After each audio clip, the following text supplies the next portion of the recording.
J'aimerais ouvrir le Saint-Livre avec vous dans 1 Roi chapitre 19, verset 18.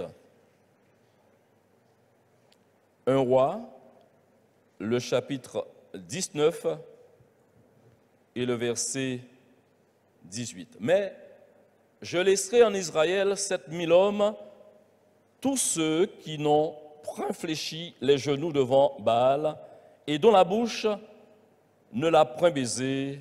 Amen. Je laisserai. C'est une décision de Dieu de laisser, d'où l'expression de la Bible dans certains contextes, un faible reste.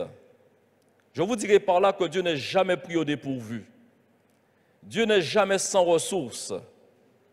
Notre Dieu est tout-puissant. Alléluia. Il est capable des choses les plus extraordinaires et la Bible dit que rien n'est étonnant de sa part parce qu'il agit encore aujourd'hui. Un roi a mis à l'épreuve ses différents collaborateurs, entre autres les devins, en exigeant d'eux qu'ils puissent venir vers lui et lui dire le songe qu'il a eu et lui donner l'explication de ce songe. Déjà, savoir ce que vous pensez, je ne sais pas.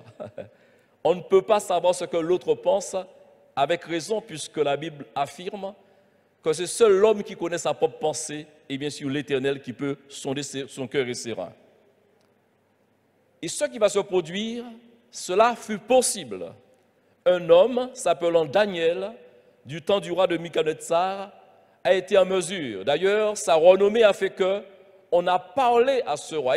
Et Daniel est venu vers pour dire, je te fais une proposition, donne-moi du temps, j'ai des collaborateurs, j'ai des amis.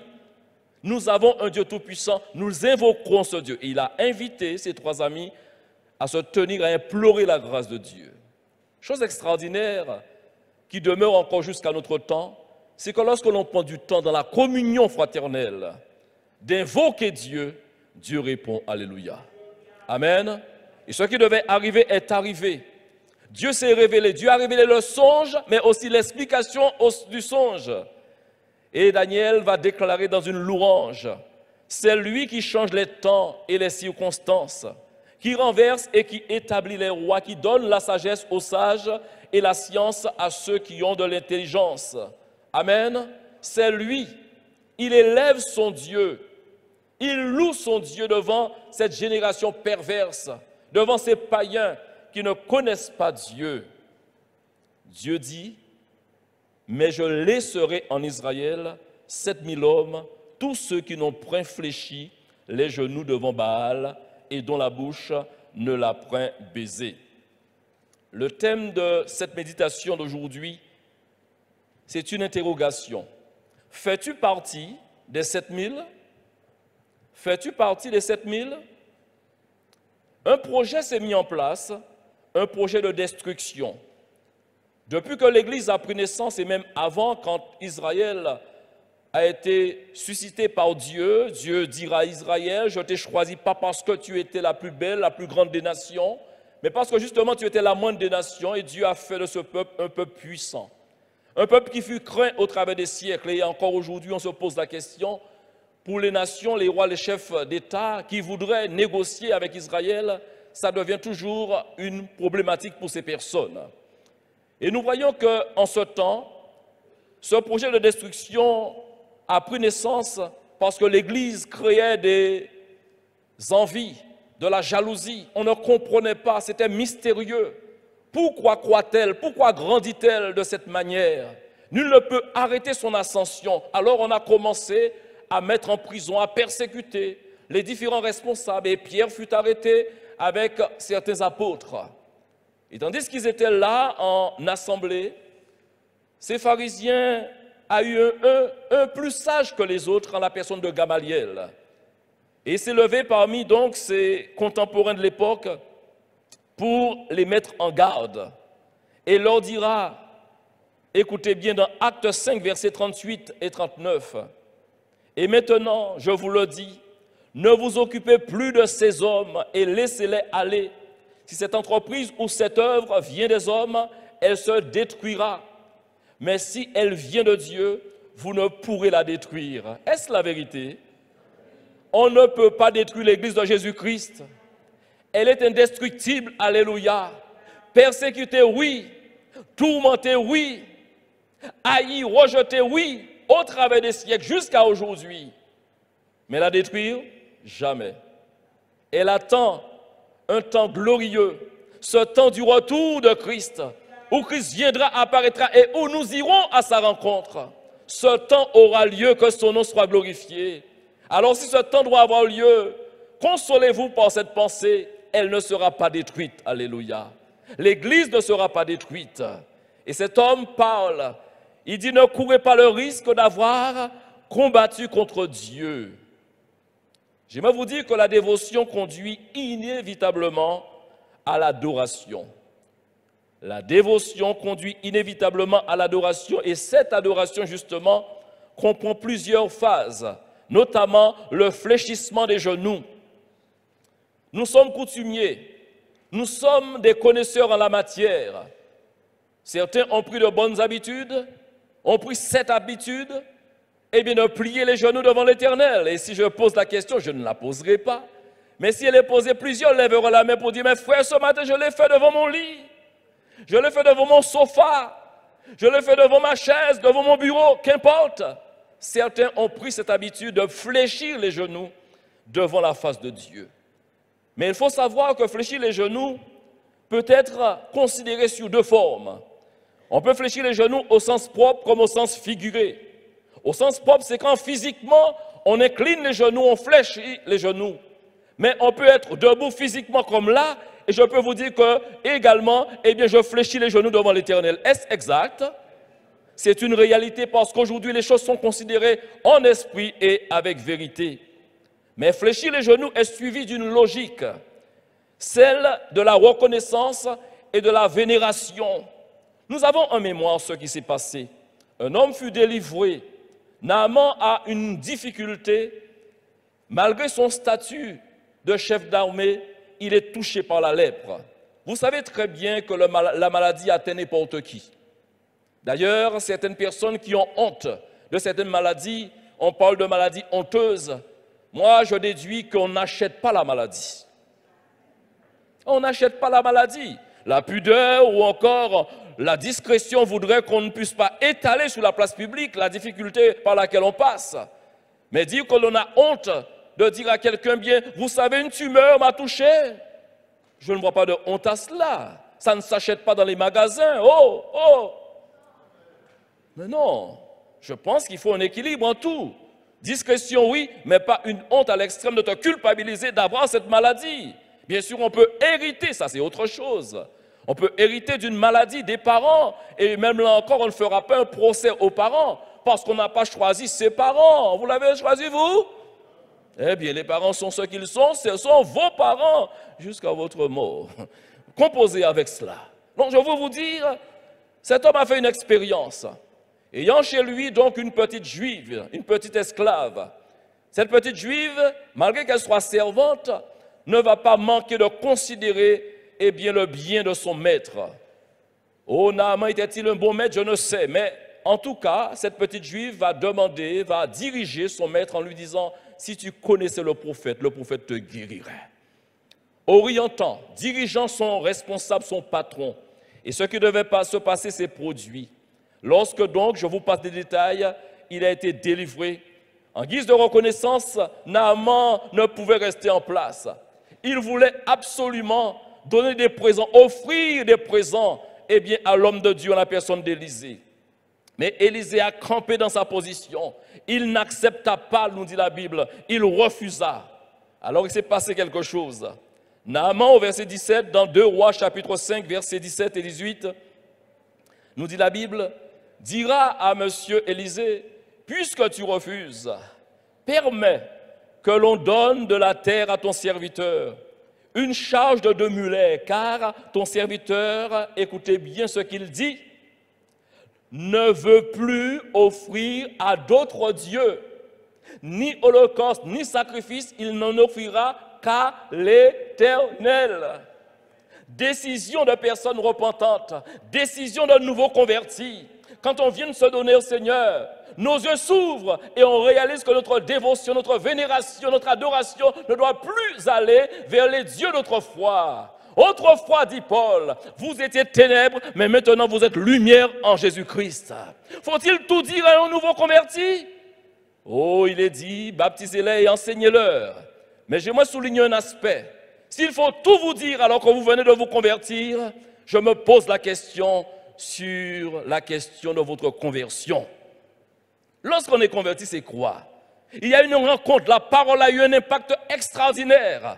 Convaincu de péché, de justice et de jugement, le cœur est régénéré et l'intelligence s'ouvre, alléluia. L'esprit rend témoignage à notre esprit que nous sommes enfants de Dieu. Et à partir de ce jour, la parole s'illumine devant nous. Dieu nous aide dans notre marche, dans notre croissance.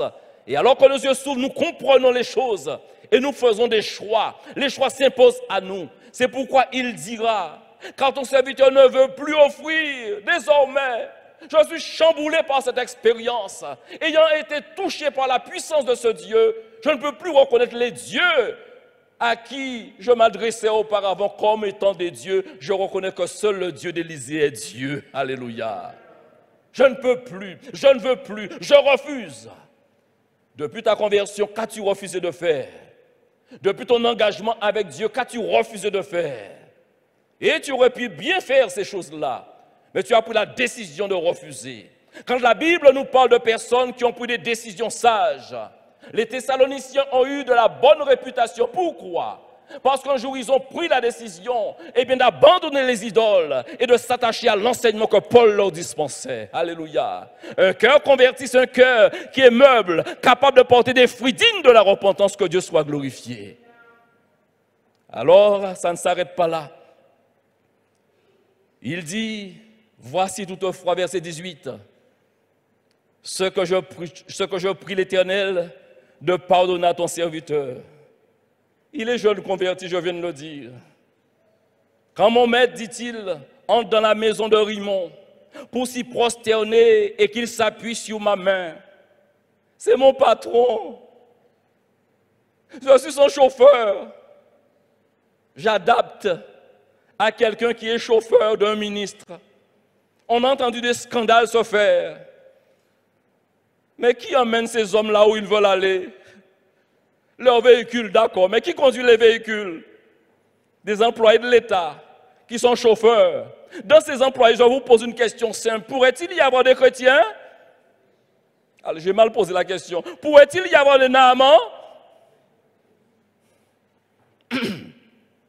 Voici toutefois ce que je prie l'Éternel de pardonner à ton serviteur. Quand mon maître entre dans la maison de Rimon pour s'y prosterner et qu'il s'appuie sur ma main, qu'est-ce qu'il dit? Il parle de sa réalité.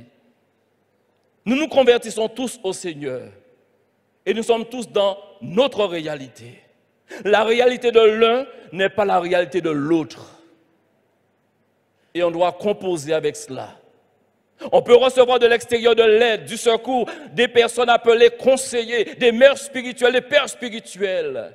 Mais une petite mise en garde pour tous ceux et celles qui sont appelés frères, sœurs, pères, mères spirituels. Faisons attention de bien manœuvrer, de bien conseiller les nouveaux convertis qui sont avec nous. Ils n'ont pas encore votre carrure. Ils n'ont pas encore votre énergie, votre expérience. Vous savez, faute d'expérience, on peut commettre des erreurs. Qu'est-ce que vous en pensez? Alors, il signifie sa situation. Je me prosterne aussi, dit-il, dans la maison de Rimon. Alors, veuille l'Éternel pardonner à ton serviteur lorsque je me prosternerai dans la maison de Rimon. Verset 19. Élisée lui dit, démissionne. Qu'est-ce qu'Élisée lui dit? Va en paix. Certains pourraient interpréter cela comme une permission de tout faire, de rester dans la, je cherche le mot,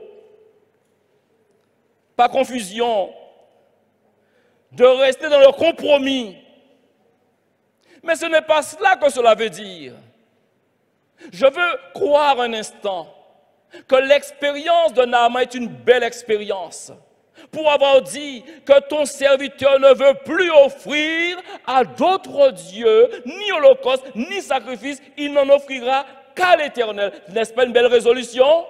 Je veux croire que fort de cette confession-là, il est debout sur la parole du Seigneur. Mais, devant cette interrogation qu'il a, devant cette culpabilité, devant cette appréhension dans laquelle il se trouve, l'homme de Dieu lui répond sagement. Élisée, j'aimerais vous dire qui il est.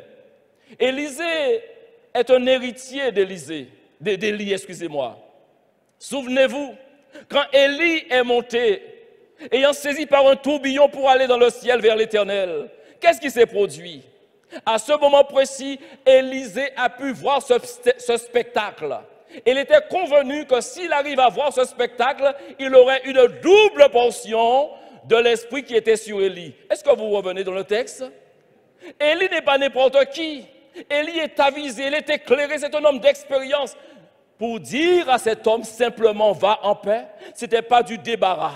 Parfois, lorsqu'on ne sait pas donner la bonne réponse aux gens, on se débarrasse des gens. Dieu bénira. Des formules toutes faites. Il n'est pas dans cette démarche-là. Je crois que vraiment il a compris quelque chose.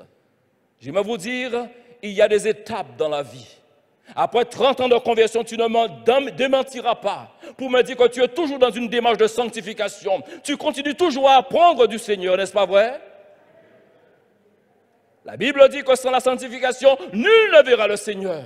Nous avons tous à apprendre. Des choses ne pouvons nous débarrasser. Nous parvenons parfois après 18 ans de conversion. D'autres parviennent à se débarrasser après 33 ans de conversion. Nous sommes dans un combat perpétuel. L'Esprit nous aide, mais nous avons notre part à faire. Parfois nous traînons des choses, des situations de famille lourdes, des complexes que nous traînons derrière nous. Et toutes ces choses-là, frères et sœurs, nous entendons, va en paix. Va en paix. Dieu nous inspirera dans chaque détour, dans chaque contour du problème. On aurait aimé des réponses toutes faites pour chaque situation, mais j'aimerais vous dire humblement, vous et moi, nous n'avons pas réponse à tout. Nous ne comprenons pas tout. Bon, je ne comprends pas tout, vous dites amen? Voilà. Le pasteur Kevin ne comprend pas tout, lui. On a besoin, chers amis, de rester dans l'humilité. On a besoin constamment de rester en quête de solutions. Chaque jour dans une démarche, ayant les yeux et les oreilles ouverts pour pouvoir comprendre ce que Dieu a à nous enseigner. Oh, le sage dira que la gloire des rois, c'est de cacher les choses. Et la gloire des hommes, c'est de chercher les choses. Nous sommes constamment, Dieu dira même qu'il a enfermé tous dans une forme d'aveuglement et pour que nous cherchions au tâton. Mais il ouvre la porte à qui il veut. Alléluia. Les choses cachées sont à l'Éternel et les choses révélées sont à nous et à nos enfants. Nous avons besoin de comprendre que Dieu est Dieu et que chaque jour il fait, nous avons besoin d'avancer avec lui dans l'humilité. Alors la question des questions se pose. Quand vous regardez une émission à la télé sur une région quelconque dans le monde entier, et qu'on vous expose, qu'on vous présente la culture, la tradition de ce pays, et qu'il y a des traditions assez difficiles, traditions ancestrales qui parfois nous montrent la culture dans l'ignorance ou quel que soit, mais les personnes adorent le diable, font des choses occultes. Que comprenez-vous? Est-ce qu'en regardant ces émissions, vous vous souillez? Est-ce que vous vous souillez en regardant ces émissions? Parce que certains pensent que même il faudrait écraser la télé, parce que donc on va se souiller en regardant cette émission. Je parle d'émission. Je parle de télé, d'émission. On s'entend? D'accord. Parce qu'on peut voir plusieurs autres choses à la télé. Pas fait moins dit sans pas dit. D'accord. Visitez par exemple un site ou une cathédrale quelconque ayant des statues, des images et des dessins représentant des divinités quelconques. Est-ce que cela veut dire qu'on est en train de fléchir les genoux devant ces images que l'on regarde? Lorsque les moyens permettent, qu'est-ce que vous faites? Vous voyagez, n'est-ce pas, pour ceux qui peuvent, bien sûr. Et quand vous voyagez, vous visitez des lieux, on vous raconte que oui, au IIe siècle, ces gens vivaient comme cela. et adorer tel Dieu. Vous dites, ah bon, vous essayez de comprendre l'image. Et est-ce que quand vous regardez toutes ces choses, vous êtes souillé par votre regard? Je pense que je ne vous appellerai pas extrémiste, je vous manquerai de respect. Mais je vous dirai, ne soyez pas trop extrêmes dans vos pensées pour certaines personnes. Parce qu'en fin de compte, celui qui est en nous est plus grand que ces choses-là. L'apôtre Paul a apporté des réponses à ce genre de situation dans lesquelles on pourrait se retrouver. Concernant les alimentations et les holocaustes, les sacrifices qui sont donc offerts aux différents dieux existants, entre guillemets, l'apôtre Paul a laissé à comprendre très clairement sa position et la position du croyant. Rien ne peut souiller l'enfant de Dieu. D'ailleurs, Jésus l'a dit, ce n'est pas ce qui entre dans le corps qui souille le corps, mais c'est ce qui sort du corps. Là maintenant, aller t'attabler dans un temple d'idole et te mettre à consommer du Bocolombo ou autre et dire « Ah, le pasteur m'a libéré, longtemps j'avais besoin de faire cela. Longtemps, ma voisine m'invite lors de ses sacrifices. Ça fait longtemps que mon voisin insiste. Oh, je ne t'ai pas dit que le pasteur est en train de te donner un feu vert. C'est la parole de Dieu qui doit te donner le feu vert ou le feu rouge. » Ce que je dis, frères et sœurs, nous avons la liberté d'y aller, mais par rapport à la conscience de l'autre. Parce que quand l'autre verrait, aujourd'hui je vous pose une question. Vous connaissez la posture de celui qui vous parle maintenant, responsable de cette église. Si vous me voyez dans un lieu quelconque, un lieu qui peut poser problème, ça va vous poser un problème. Et la question sera immédiate, qu'est-ce que le pasteur Clavier fait là? Vous riez. Et vous avez raison. Ce qui fait qu'avant de mettre les pieds quelque part, je réfléchis une fois, deux fois, trois fois des conséquences de mes gestes. Parce que je suis représentant d'une association, mais aussi représentant d'une autorité spirituelle. Et si j'y vais, c'est que ma connaissance ou la parole de Dieu m'y autorise. Et cela voudrait dire à celui qui est faible dans la foi, ayant peu de connaissances, qu'il peut aussi faire comme. Parce que l'apôtre Paul a dit, imitez-moi comme moi j'imite le Christ. Alléluia. Donc de ce fait, j'induirai quelqu'un en erreur. On doit peser ses actions, ses gestes. Donc, je vous dirai, il m'est arrivé, il nous est arrivé de rendre visite, de visiter des lieux, mais ces choses ne nous ont pas souillés. Et quand on aurait à consommer, faites attention. Bien que vous ayez autorité, pouvoir sur ces choses-là, et que les choses ne peuvent pas vous influencer d'une certaine manière dans votre relation avec Dieu, parce que l'autre vous observe, dans l'amour que vous avez pour l'évangélisation et pour les âmes perdues, ne faites pas n'importe quoi, parce que, bien aimé, la Bible dit très clairement que tout est permis, mais tout n'est pas utile et tout n'édifie pas. Tout est permis, mais je ne ferai pas des choses pour ne pas donc mettre en scandale ou scandaliser un des plus petits de la maison du Seigneur. Les démarches d'honneur à l'attention de l'autre doivent être sous couvert d'une certaine modération. On doit du respect à tous. La Bible dit dans Romains 13, verset 7, « Rendez à tous ce qui leur est dû. L'impôt à qui vous devez l'impôt, le tribut à qui vous devez le tribut, la crainte à qui vous devez la crainte, l'honneur à qui vous devez l'honneur. Rendez à tous ce qui leur est dû. » Et notre parole ajoute, « Ne devez rien à personne si ce n'est de vous aimer les uns les autres. » Et quand tout est filtré ou sous le couvert de l'amour, ça se fera dans la sagesse et dans l'utilité, que Dieu soit glorifié. Au temps des monarques, les rois avaient une exigence, c'est que tous ceux et celles qui se présentaient devant eux devaient s'incliner, n'est-ce pas? Devaient faire la courbette. D'ailleurs, je ne citerai pas, je ne veux pas diaboliser un sport quelconque, j'aime le sport en général, bien que je n'en fais pas ces jours-ci. Mais c'est pour vous dire, il y a donc un sport où on demande des salutations. Je n'ai pas compris grand-chose, mais ça m'a toujours interpellé, je dois un petit peu creuser la chose. Mais exiger, quand tu apprends à combattre, il y a toujours des signes pour, on dit c'est pas au respect, mais quand on doit dire, ça veut dire, il y a une philosophie derrière que je ne maîtrise pas.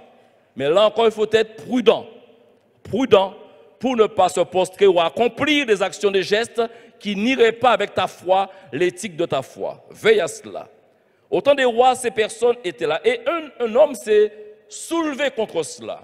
Nous sommes dans Esther chapitre 3, les versets 2 et 3. Tous les serviteurs qui se tenaient à la porte du roi fléchissaient le genou et se prosternaient devant Haman. Haman n'est pas le roi lui-même, mais il est considéré dans le cœur du roi au point que le roi va demander à tous ceux qui vont le rencontrer d'avoir la même attitude, comme s'il était un petit roi. Je dis dans le contexte. Car tel était l'ordre du roi à son égard. Voilà, c'est signé. Mais Mardochée, qui est un juif, ne fléchissait point le genou et ne se prosternait point. Il est donc dans une démarche arrêtée. Mais que devons-nous comprendre? Était-ce de la rébellion gratuite? Était-ce de l'insoumission gratuite? Mes frères et sœurs, ayons la connaissance. Mais la connaissance exigera, écoutez bien, que nous soyons courageux, parce qu'on peut savoir et ne pas décider ou ne pas vouloir. Parce que pour accomplir une action, il faut du courage, et il faut du courage. Et j'oubliais, oui, troisièmement, il faut encore du courage.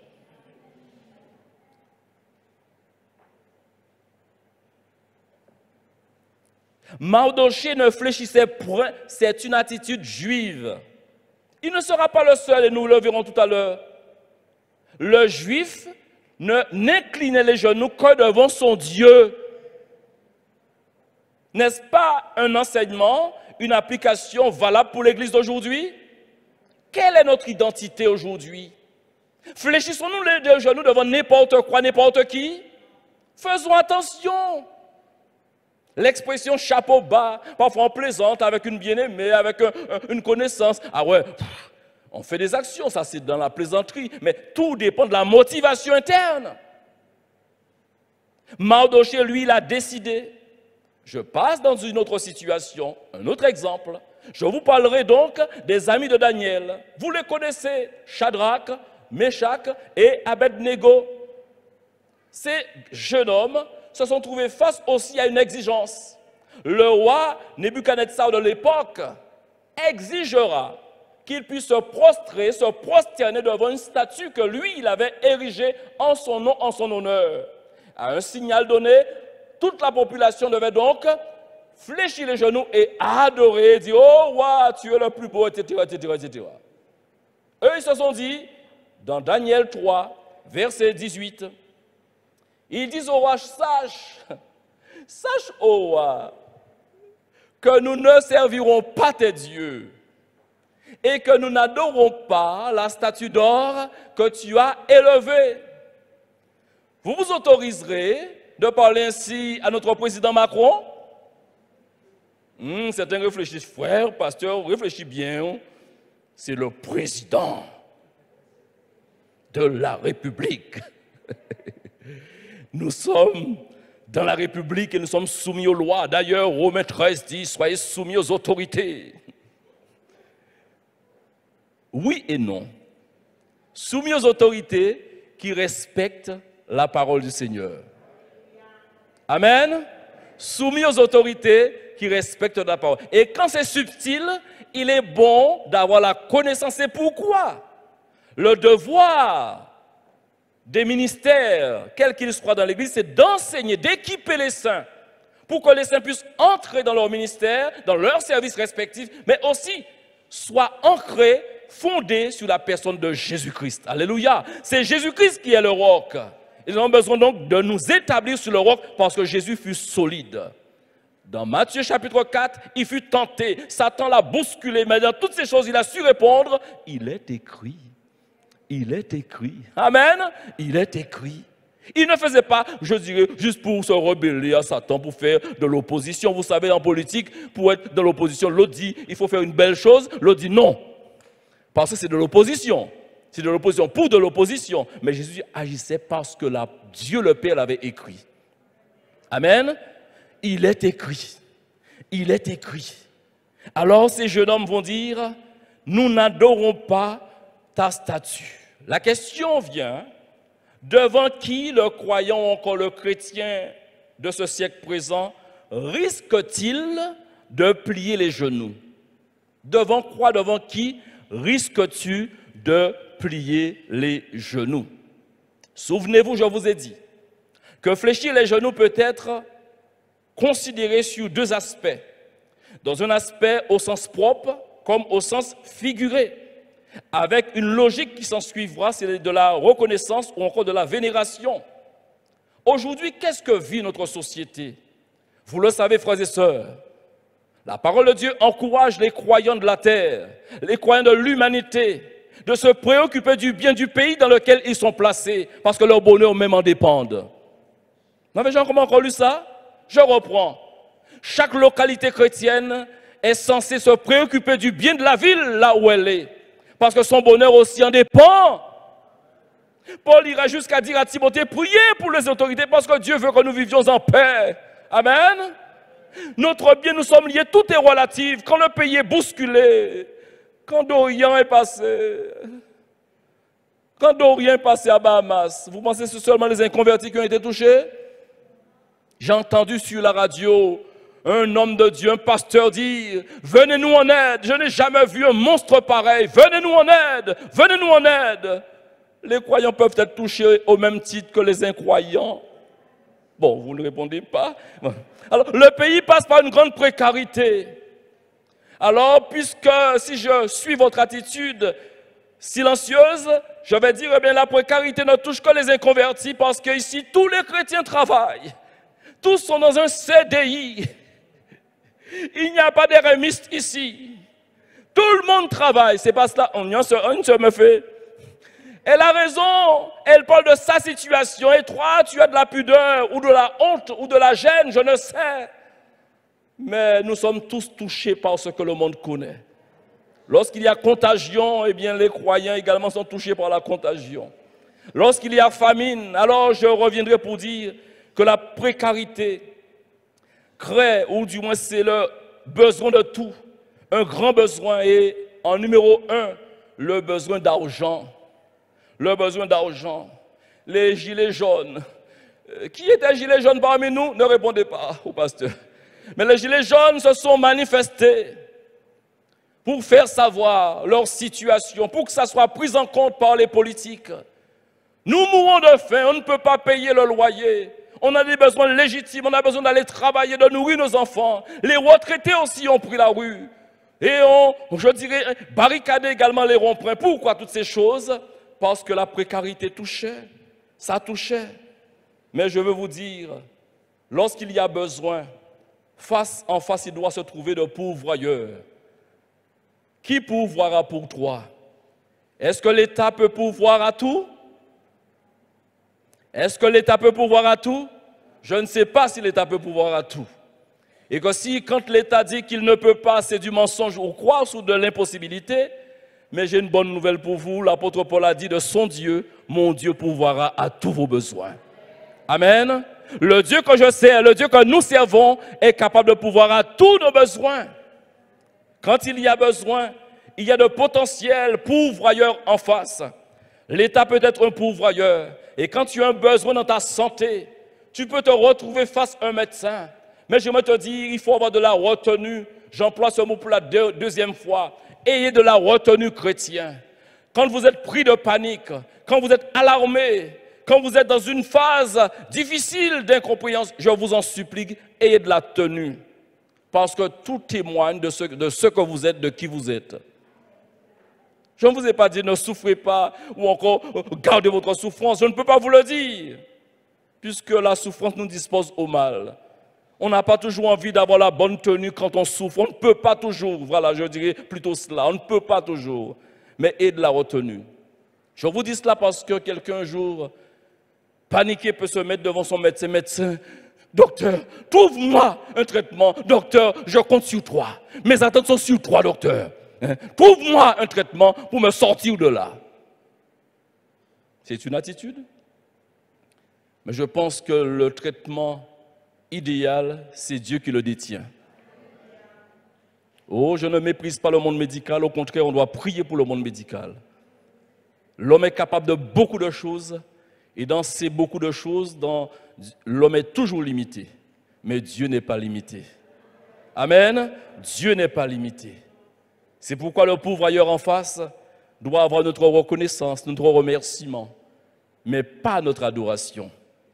Oh, j'aimerais vous dire, quand quelqu'un vous offrirait une maison, quand quelqu'un vous offrirait une voiture, quand quelqu'un vous offrirait une chose qui a répondu à un besoin que vous aviez vraiment, cette personne restera toujours votre frère, cette personne restera toujours votre sœur. Que cette personne ne puisse jamais usurper la place de Dieu. Seul Dieu est digne d'adoration. Ne pliez pas les genoux. Oh, vous savez, il y a des personnes qui ont perverti leurs dons. Vous savez, c'est pourquoi il y a une mise en garde contre les dons, pas une fermeture catégorique. La Bible dit que celui qui aime les présents n'est pas un homme prudent.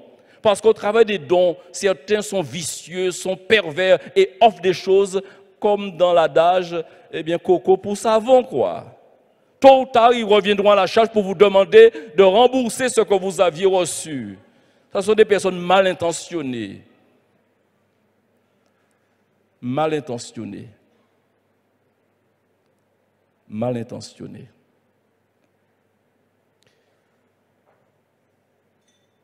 Une personne, je peux le dire comme cela. Lisons le texte, on va comprendre. Dans Apocalypse chapitre 22, versets 8 et 9.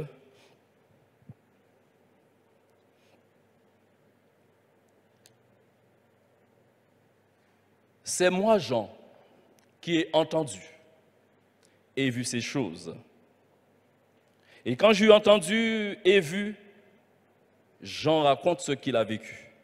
Je tombais aux pieds de l'ange qui me les montrait. Dans quel but? Pour l'adorer. Mais l'ange répondit, garde-toi, pas faire ça même. C'est pas écrit comme ça, hein, bon bref. Garde-toi de le faire. Je suis ton compagnon de service et celui de tes frères les prophètes et de ceux qui gardent les apôtres, les paroles de ce livre. Point.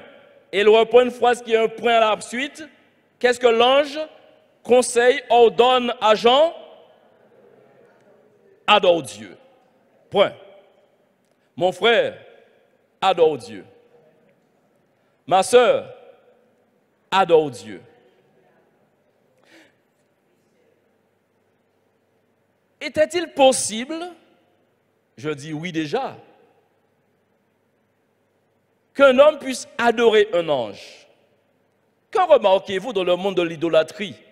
Dans une phase de cette idolâtrie, parce qu'il y a plusieurs phases. La phase d'exposition, la phase de visualisation, de représentation matérielle. L'homme est fouillant de se représenter tout ce qui existe. Oh, Dieu est esprit. On ne peut pas vouloir représenter Dieu. Personne n'a jamais vu Dieu. Dieu est esprit. Alors on entend Archange Michael, l'ange Gabriel. Et on voit des dessins, les gens disent voilà l'ange Gabriel. Non, on peut rire, c'est moi, c'est vrai. Oh l'ange Gabriel. Est-ce que vous comprenez? Faisons attention. L'ange, nous dit la Bible, les anges existent. Les démons existent. Un démon, c'est un ange déchu. Les anges sont uniques.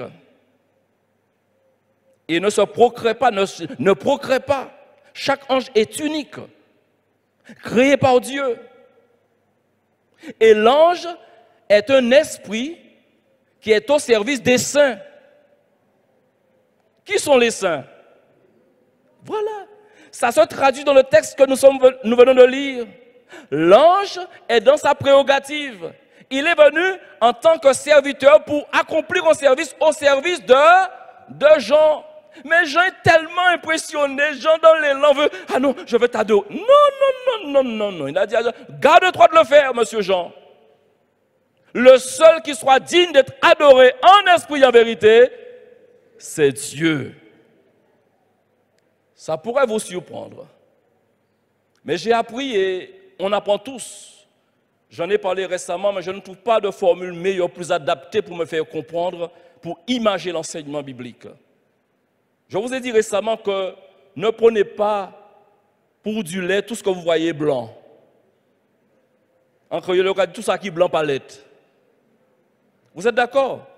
Pourquoi je dis cela? Malheureusement, quelqu'un blanc peut incliner le genou, peut même vous donner l'impression d'adorer dans la posture, et ça peut être pour la moquerie. Nous sommes dans l'évangile de Marc, chapitre 15, verset 17 jusqu'au verset 20. Ils le revêtirent de pourpre et posèrent sur sa tête une couronne d'épines qu'ils avaient tressée. Puis ils se mirent à le saluer. Qu'est-ce qu'ils disaient? Salut, roi des Juifs. Était-il vraiment roi des Juifs?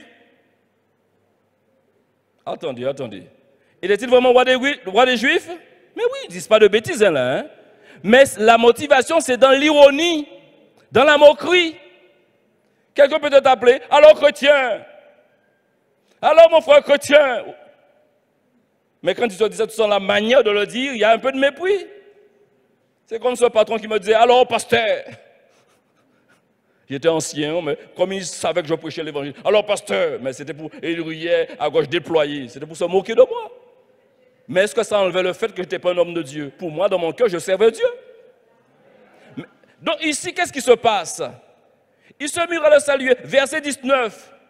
Et lui frappait, là ça change maintenant. Puis il lui frappait la tête avec un roseau, crachait sur lui. Et qu'est-ce qu'ils ont fait? Et fléchissant les genoux, ils se prosternaient devant lui. Alors si on s'arrête uniquement à cela, à la dernière phrase, on se dit, waouh, même les ennemis, ils se prosternent. On poursuit la lecture. Après s'être moqué de lui, ils lui ôtèrent la pourpre, lui remirent ses vêtements et l'emmenèrent pour le crucifier.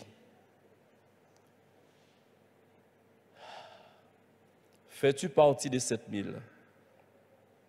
Je laisserai en Israël 7000 hommes, tous ceux qui n'ont point fléchi les genoux devant Baal et dont la bouche ne l'a point baisé.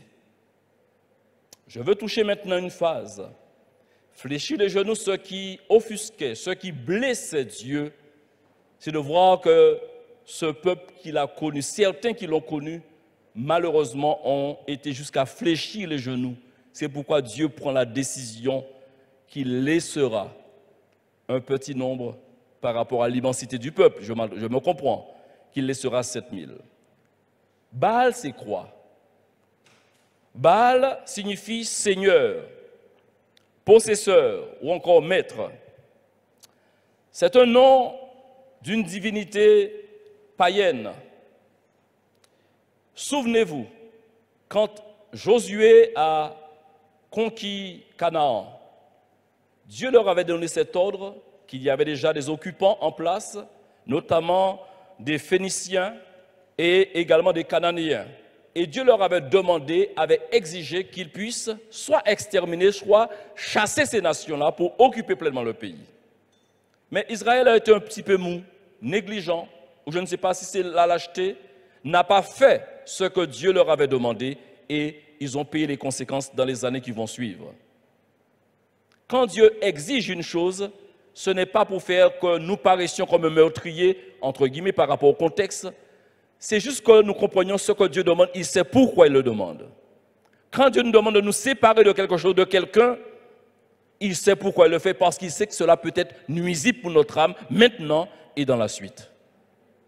Mais on ne voit pas toujours du mauvais œil, du bon œil, du moins, ce que Dieu dit. Et ces peuples, bien-aimés, pour ne l'avoir pas fait, ils sont tombés dans l'idolâtrie de ces... Ils ont été influencés par ces peuples qui étaient sur place. On entend souvent, oui, dans le domaine du mariage, surtout avec les jeunes, je travaille avec les jeunes, et on entend souvent cette erreur monumentale. Je l'emmènerai, c'est mon frère, et je le convertirai. D'ailleurs, je te dirais que tu ne peux convertir personne. C'est le Saint-Esprit qui convainc quelqu'un. Amen. Mais oui, Je comprends ta faim, je comprends ta souffrance, je comprends ton besoin de te marier. Je peux comprendre, c'est légitime, il n'y a pas de honte à avoir un besoin dans ce domaine conjugal. Je peux comprendre. Mais les moyens qu'on met en place n'est pas forcément les bons moyens. La stratégie que l'on voudrait adopter n'est pas forcément la stratégie de l'Esprit de Dieu.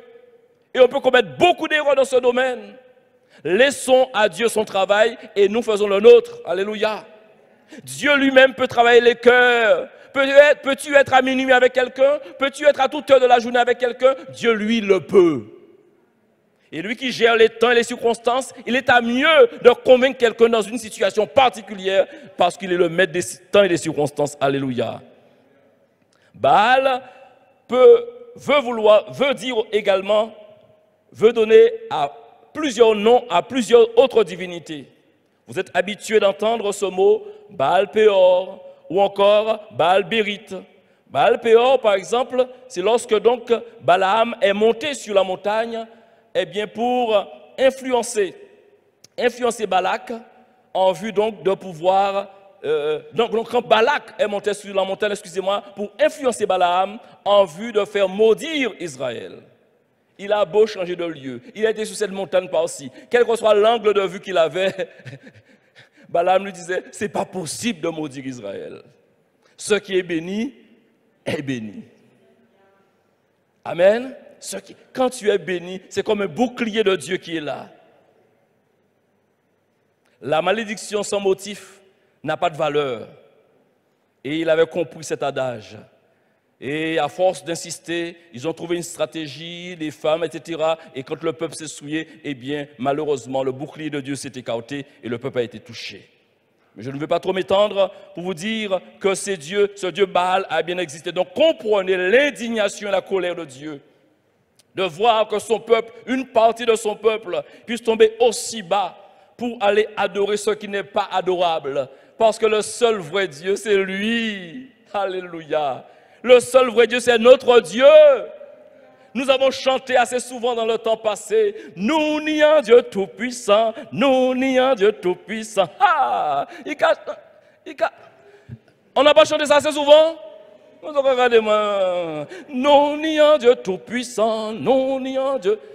Il a sauvé, il a guéri, nous nions Dieu Tout-Puissant. Il a sauvé, il a guéri, nous nions Dieu Tout-Puissant. Merveilleux est mon. Alléluia, on va danser. Donc c'est pour vous dire, c'est formidable. Ce Dieu-là n'a pas changé. Alors voir qu'aujourd'hui, c'est une insulte à Dieu. C'est insulter Dieu que de dire par son attitude d'aller fléchir les genoux devant ce qui n'est pas Dieu, de lui dire, mais non, je peux comprendre la frustration, la colère de Dieu. Ésaïe 43, verset 8 jusqu'au verset 13. Allez, vous allez lire ça chez vous, mais je me réduis à lire seulement 11 à 13 avec vous. C'est moi qui suis l'Éternel, et en moi, il n'y a point de sauveur. Alléluia. C'est moi qui ai annoncé, sauvé, prédit. Ce n'est point parmi vous un Dieu étranger. Comme vous dire, ce n'est point Baal. Baal n'a pas sauvé pour le monde. Vous êtes mes témoins, dit l'Éternel. C'est moi qui suis Dieu. Ça va attendre alors. Je le suis, dit-il, pas avant-hier, ni hier. Je le suis dès le commencement, et nul ne délivre de ma main. Et Dieu signe ici, j'agirai, qui s'y opposera. Puisse l'Église saisir cette réalité. Quand Jésus s'adressait à ses disciples, il a pu dire, nul ne peut servir deux maîtres à la fois, ou il haïra l'un et aimera l'autre, ou il s'attachera à l'un et méprisera l'autre. Vous ne pouvez servir Dieu et Mammon. Nous comprenons donc l'urgence qu'il y a aujourd'hui de revenir à cette réalité. Nous avons besoin de comprendre ce que le Seigneur veut pour nous. Alléluia. Le Seigneur veut que nous agissions comme lui, il l'aurait fait, et que son nom soit pleinement glorifié dans nos vies. Je poursuivrai pour aller vers la fin, vers la conclusion, et vous dire, Baal n'est pas à adorer. Nous n'avons pas donc à fléchir les genoux devant n'importe qui. Reconnaissons que nous sommes Dieu. Reconnaissons que Dieu, est notre Dieu. Et dans un autre passage, l'apôtre Paul devait dire aux Corinthiens dans 2 Corinthiens chapitre 6, les versets 14 jusqu'au verset 18, « Ne vous mettez pas avec les infidèles sous un joug étranger, car quel rapport y a-t-il entre la justice et l'iniquité? Ou qu'y a-t-il de commun entre la lumière et les ténèbres? Quel accord y a-t-il entre Christ et Bélial? Ou quelle part a le fidèle avec l'infidèle? Quel rapport y a-t-il entre le temple de Dieu et les idoles? Car nous sommes le temple du Dieu vivant. Comme Dieu l'a dit, j'habiterai, alléluia, et je marcherai au milieu d'eux. Je serai leur Dieu et ils seront mon peuple. C'est pourquoi sortez du milieu d'eux et séparez-vous, dit le Seigneur. Ne touchez pas à ce qui est impur et je vous accueillerai. Je serai pour vous un père et vous serez pour moi des fils et des filles, dit l'Éternel Tout-Puissant, encore le Seigneur Tout-Puissant. Amen. Fais-tu partie des 7000? Si nous savions que nous pouvions faire partie des 7000, que saisisserions-nous vraiment comme réalité? Nous avons tous des attentes envers Dieu, nous le faisons savoir par des prières, par des supplications, par des requêtes. Oh, le trône de Dieu est assailli jour après jour et il n'y a pas de honte à cela, puisque c'est Dieu même qui nous autorise en nous disant « Demandez et l'on vous donnera, frappez et l'on vous ouvrira ». Mais j'aimerais vous dire une réalité aujourd'hui, Dieu aussi a des attentes envers nous. Dieu attend des choses de nous. Amen. Dieu attend quelque chose de toi. Qu'est-ce que Dieu attendait des 7000 que lui-même avait réservé? Je vous dirais que Dieu se représentait ces 7000 comme étant une forme d'ambassade, une réserve de personnes capables de lui dire oui en toutes circonstances. Nous avons vu des films sur la question des gardes rapprochés du président de la République. Et une chose qui caractérise toujours ces gardes, ou encore ces vigiles, je ne sais comment les appeler, c'est qu'ils peuvent prendre leur mort, ils peuvent mourir pour le président, mais empêcher que le président meure. C'est là leur objectif. Oh, vous le savez très bien, Jésus a pu dire à chacun d'entre nous qu'il n'y a pas de plus grand amour que de donner sa vie pour ses amis. Jésus est passé par là, démontrant qu'il est venu pour se substituer à nous. Et aujourd'hui, nous sommes une réalité devant Dieu. Nous existons devant Dieu. Jésus est à la droite de Dieu. Il intercède pour que rien ne puisse nous affecter. Ou encore pour que le plan de Dieu s'accomplisse parfaitement dans nos vies. Oh, ce qui t'arrive, permets-moi de te le dire, à moins que ça soit une fatalité, ça devrait arriver selon le plan de Dieu. Aux yeux de Dieu, il n'y a pas de hasard. Dans le calendrier, dans le programme, dans l'organigramme de Dieu, il n'y a pas de hasard. Ce que Dieu prédit, il dit et la chose arrive. Alléluia. Oh, je disais au premier culte, si Dieu savait une chose sur ta vie, si tu dois avoir un pépin, une difficulté, une épreuve la semaine prochaine, et que Dieu te montre que la chose va t'arriver, qu'est-ce que tu aurais souhaité? Qu'il te montre la chose ou qu'il évite que tu connaisses la chose? Vous optez pour la deuxième? Qu'il évite, qu'il vous épargne de la chose. Parce que vous épargnez d'une situation de détresse, c'est vous épargner de la souffrance, n'est-ce pas vrai? Mais je ne vous ai raconté que j'ai eu une révélation que j'allais avoir un accident d'auto. Et quand l'accident est arrivé, j'avais une paix extraordinaire. Je dis au Seigneur, si c'est ça la paix véritable que tu parles, eh bien, conduis-moi là où tu veux me conduire. Parce que cela, bien-aimé, ce jour-là, je me disais, mais tu as un problème. Tu es devenu insensible, tu es devenu endurci. Je me suis posé toutes les questions. Mon cœur battait tranquillement. Au point qu'arrivé à la réunion ce soir-là, je me rappelle, mon pasteur me dit, où est ta voiture? Je dis, non, j'ai eu un accident. Il me dit, comment? On n'aurait pas dit. Il m'a regardé, il m'a dit, on n'aurait pas dit. J'étais tranquille. Et le jour même de l'accident, il y avait 3 véhicules concernés. On demandait le propriétaire de l'autre véhicule. J'avais même peur de me montrer parce que j'avais envie de rire. Je ne veux pas dire que j'étais content de l'accident, mais j'étais dans un état, je ne sais pas si un état second, mais le songe s'est réalisé exactement. Le véhicule sur le côté comme ça dans le caniveau, j'ai vu le songe, j'ai secoué la tête, bon Dieu, au bon même. Dieu sait tout. Et s'il sait tout, il peut délivrer de tout. Amen. Et s'il ne délivre pas de tout, il a ses raisons. Alors continue à croire en lui et ne fléchis pas les genoux devant les premiers venus. mais reste fidèle à Dieu pour l'adorer lui seul. Comme l'ange l'a dit à Jean, entends ce que Dieu te dit ce matin, adore Dieu. Adore Dieu lui seul. Alléluia, que son nom soit glorifié. Oh bien-aimé, je n'irai pas plus loin. Puissions-nous donc nous lever et bénir l'Éternel ce matin pour ce qu'il fait. Alléluia, que Dieu soit glorifié, que Dieu soit béni. Alléluia, alléluia, gloire au Seigneur. Alléluia. Nous nous inclinons respectueusement. Père éternel, merci. Ta bonté, ta générosité n'a pas de limite à notre égard. Le prophète a pu traduire en disant que ta bonté se renouvelait chaque matin et nous le croyons. Ce que nous avons eu à vivre jusqu'ici, nous pouvons aussi rapidement ajouter que jusqu'à aujourd'hui, tu nous as secourus. Et pour ce que nous ne savons pas, nous pouvons dire que tu pourvoiras parce que tu es l'Éternel qui agit encore aujourd'hui. Tu n'es pas là pour notre mort, mais tu es là pour notre vie et notre vie abondante et notre vie éternelle. Apprends-nous à te respecter. Apprends-nous à ne pas manifester de la rébellion, mais que plutôt nous te soyons soumis en toutes choses, Seigneur.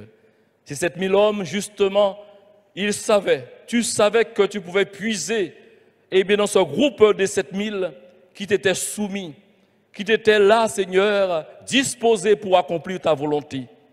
Seigneur, trouve ici, en ce jour, un peuple, trouve une famille, trouve un cœur ou des cœurs disposés, faisant partie des 7000. Et qu'ainsi ton nom soit pleinement glorifié, Père. Sois magnifié dans le nom précieux de ton Fils Jésus-Christ. Amen.